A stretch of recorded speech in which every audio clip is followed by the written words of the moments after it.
Ang mabuting balita ng Panginoon ayon kay San Lucas. Papuri sa iyo, Panginoon.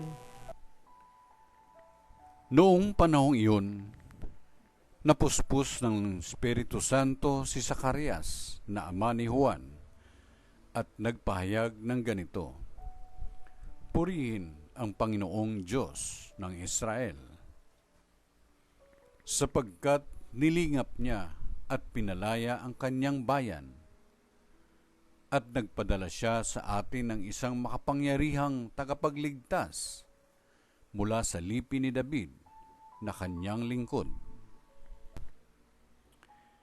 Ipinangako niya sa pamagitan ng kanyang mga banal na propeta noong una na ililigtas niya tayo sa ating mga kaaway at sa kamay ng lahat ng napupuot sa atin.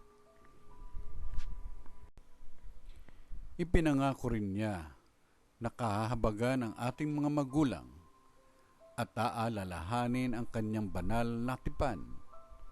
Iyan ang sumpang binitawan niya sa ating amang si Abraham,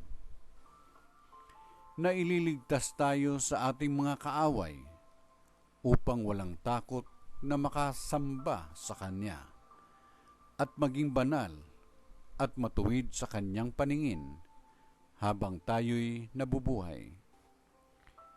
Ikaw naman, anak, ay tatawaging propeta ng kataas-taasan, sapagkat mauuna ka sa Panginoon upang ihanda ang kanyang mga daraanan at ituro sa kanyang bayan ang landas ng kaligtasan, ang kapatawaran ng kanilang mga kasalanan.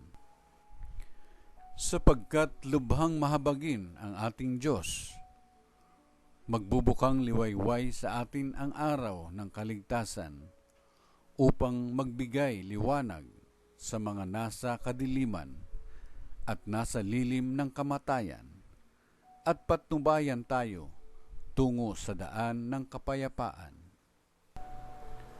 Ang mabuting balita ng Panginoon. Pinupuri ka namin, Panginoong Jesucristo.